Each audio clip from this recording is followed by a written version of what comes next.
For decades, Roy Rogers was America's cowboy, the ultimate face of honesty, goodness, and family values.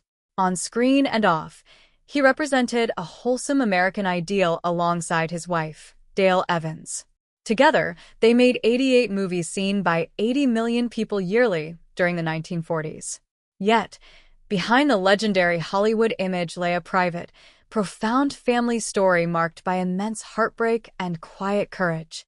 Now, nearly 3 decades after his passing, his adopted daughter Marion Mimi Rogers has shared a truth that completely reframes the legacy of the king of the Cowboys. Long before he became a cultural icon, Roy Rogers was born Leonard Franklin Sly in 1911 in Cincinnati, Ohio. Growing up in modest circumstances, he worked as a migrant fruit picker during the Great Depression. It was there that he discovered his music lifted people's spirits. He eventually formed the Sons of the Pioneers, catching the eye of Republic Pictures, which transformed him into Roy Rogers. For 12 consecutive years, he was named the #1 money-making Western star. Alongside Dale Evans, the Queen of the West, and his legendary horse Trigger, he built an imaginative empire for children across the country.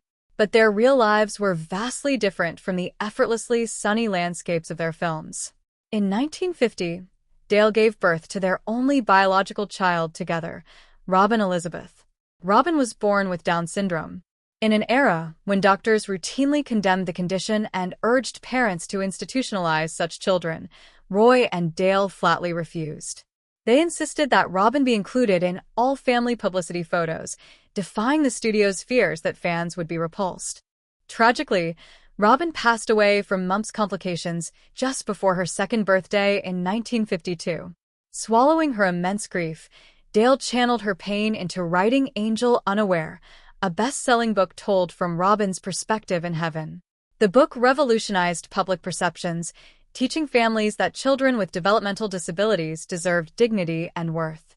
As Mimi Rogers recently confirmed, the loss of Robin left a deep void in her parents' hearts, a void they chose to fill by expanding their capacity to love.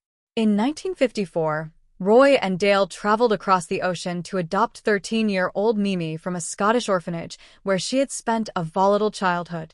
Mimi recalled the staggering culture shock of entering Hollywood's most iconic home, but what stayed with her most was that behind closed doors, they weren't celebrities. They were just mom and dad. Mimi directly credited little Robin for her American life, noting that her parents responded to their biological daughter's death by opening their home to children who had nobody else.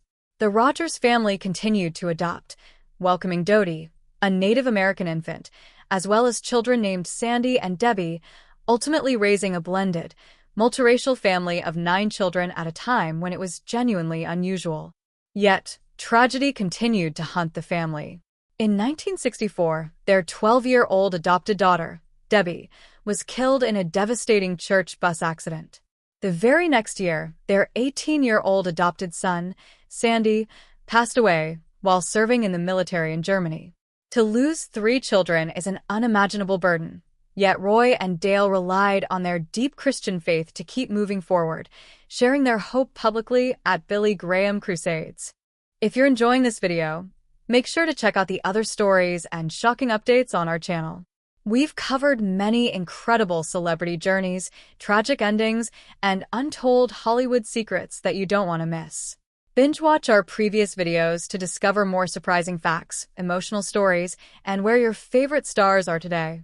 Your support helps us bring you more powerful content like this, so don't forget to explore, watch more, and stay tuned for the next video. When Roy Rogers passed away from congestive heart failure on July 6, 1998, at the age of 86, the world mourned a cinematic giant. But as Mimi's heartfelt confirmation reveals, the real story of Roy Rogers is far better than the legend. He wasn't just a hero because he wore a white hat on screen. He was a hero because he responded to private suffering by opening his arms to the world's forgotten children. Did you grow up watching the legendary Roy Rogers and Dale Evans?